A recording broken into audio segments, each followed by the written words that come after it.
Hey, welcome back to the channel. Tonight's theme is road trips because there's something about being alone in a car at night, miles from anywhere, that makes even a normal drive feel like it could go wrong at any second. These 3 stories were sent in by viewers, and every one of them made me want to just stay home. Story 1. This one's from a guy named Ryan, who says this happened during a long solo drive back from visiting family, on a stretch of highway he'd driven 100 times before, without anything unusual happening. Here's what he sent in. I was driving back late, probably around 1 a.m., on a rural stretch of Route 9 that barely has any streetlights and even fewer other cars this time of night. I'd done this drive dozens of times, knew every curve, every gas station, nothing about it usually bothered me. About 40 minutes into the drive, I saw someone standing on the shoulder up ahead, thumb out, just a regular hitchhiker, or so I thought. Normally, I don't pick people up. My rule has always been no exceptions. Doesn't matter how safe it looks. But something about this one felt different, and I want to be honest, I still can't fully explain why I stopped, because looking back, every instinct should have told me to keep driving. It was a guy, looked to be maybe in his 30s, dressed normal, jeans and a jacket. Nothing alarming about his appearance at all. He just stood there very still until I actually stopped, and then he walked to the car at this pace that felt too calm for someone who'd apparently been standing on an empty highway shoulder in the middle of the night. He got in, said thanks, gave me an address that was maybe 20 minutes further down the road, and then went quiet. I tried making small talk, the usual stuff. Where are you headed? Car trouble, that kind of thing. He answered in these short, flat sentences, never really elaborating, and after a few minutes, I just gave up and let the radio fill the silence. About 10 minutes in, I glanced over and noticed his jacket was completely dry. It had been raining on and off all evening, steady enough that the road was still wet. My own jacket had been damp when I got in the car hours earlier at my parents' place. His wasn't just dry. It looked like it had never been rained on at all. No water spots, nothing. I told myself maybe he'd been standing under a tree or something, tried not to think about it too hard. Then I noticed the smell. Faint at first, something like wet earth, but stronger than that.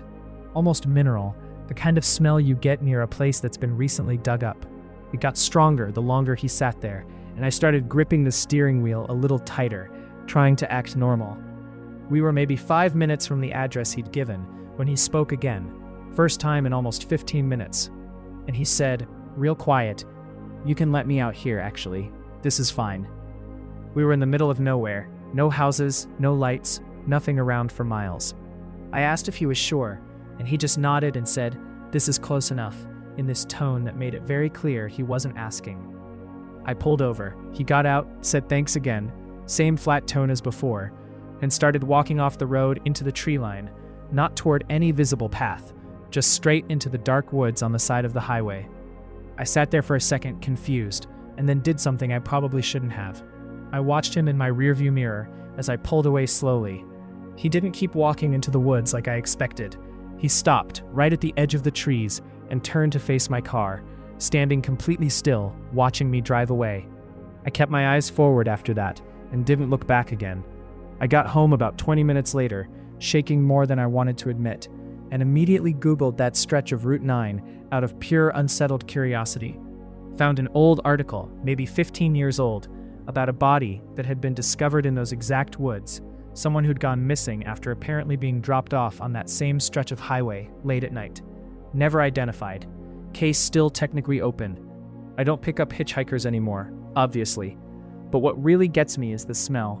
I can still describe it perfectly if I try, and every now and then, if I'm driving that same road at night, just for a second, I swear I catch a whiff of it again, coming from somewhere I can't place. Story 2. This story comes from a woman named Danielle, who was driving cross-country alone for a job relocation and needed gas somewhere around 3 a.m. in the middle of a stretch of highway she'd never driven before. I was maybe 8 hours into a 2-day drive, running low on gas, exhausted, and my GPS pointed me toward an exit with a gas station icon. Said it was about 6 miles ahead. I took the exit, followed the signs, and found this small, kind of run-down-looking station, one of those old-style ones with just 2 pumps and a tiny attached store, lights on inside but the parking lot completely empty. I pulled up to the pump, and this is where it started feeling wrong immediately. though I couldn't place why at first. The lights inside the store were on, bright even, but I couldn't see anyone moving around inside. No cashier, no other customers, nothing. I got out to pump my gas anyway, told myself it was just late and slow. Nothing unusual about that. The pump wouldn't start. No card reader lit up, no prompt, nothing. Just a blank screen. I figured I'd have to pay inside, so I walked toward the store. The door was unlocked. Bell chimed when I walked in. Standard gas station setup, snacks, drinks, the works. But definitely no one behind the counter. I called out a hello, waited, nothing. I noticed the clock on the wall behind the counter was stopped. Not just wrong, stopped completely. Hands frozen at exactly 3:17. I checked my phone. It was 3:14 at that point. So close to that stopped time it made my skin crawl a little. Though I told myself it was just a coincidence, a broken clock, nothing more. I waited maybe 5 minutes, called out a couple more times, and was about to just leave without gas, when I heard a door open somewhere in the back of the store. One of those employee-only doors behind the counter.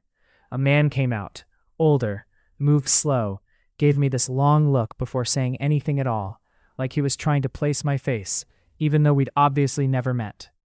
He rang me up for the gas, without me even telling him how much I needed, just typed in a number and said that'll cover it, in this flat voice that didn't match the mild, tired appearance he had otherwise.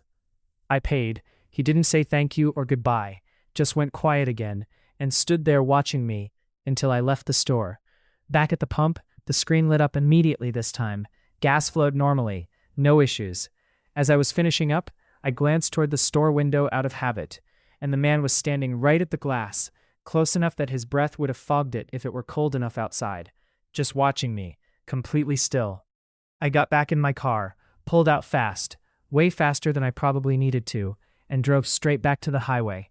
About 10 minutes later, still shaken, I tried looking up that exit and station on my phone, thinking I'd leave a review, or just see what it was called.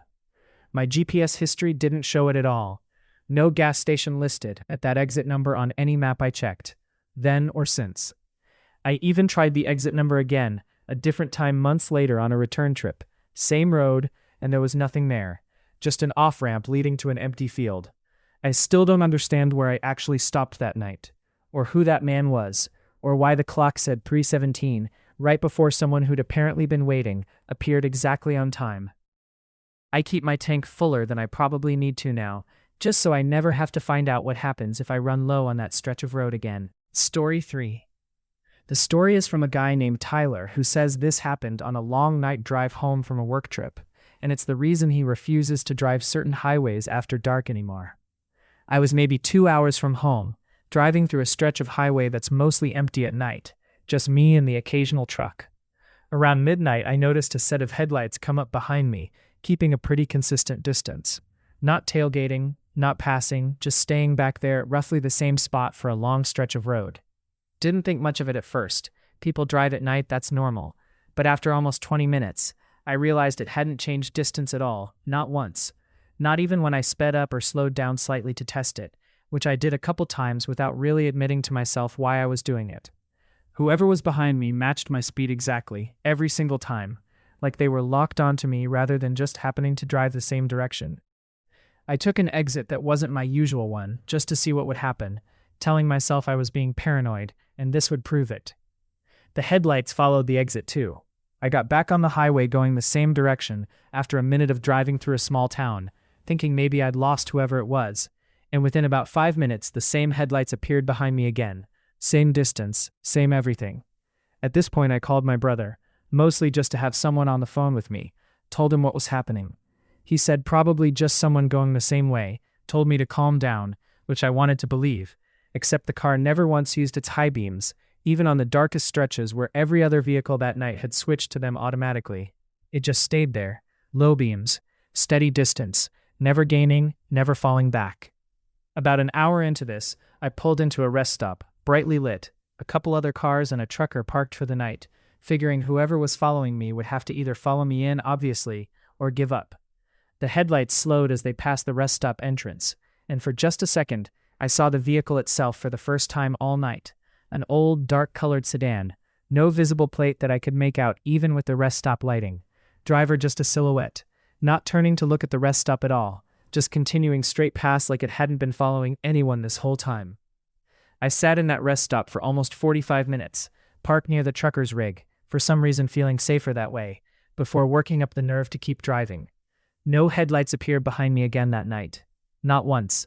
The rest of the drive home was completely normal, which honestly almost made it creepier, like whatever it was had gotten whatever it wanted, just from that hour of following. I mentioned this to a coworker a few weeks later, kind of joking about it to make it feel less unsettling, and he went quiet and said his cousin had described something almost identical happening to her on that exact stretch of highway, years earlier. Same low beams, same steady distance, same sedan description down to the dark color and missing plate. She'd also lost it after pulling into a lit area and never saw it again after that one time. I still drive that highway sometimes because I don't have much choice for work, but I never do it after 11 p.m. anymore, if I can help it, and I always keep my phone charged and a full tank before I get on that road. I don't know what was following me that night, or why it stopped when it did, but I know I felt watched the entire hour, in a way that had nothing to do with normal night driving nerves. If you got any stories, please mail me. Hit subscribe and turn on notifications. A new horror story drops soon. Let me know in the comments which story tonight got under your skin the most. Stay safe out there, and I'll see you in the next video.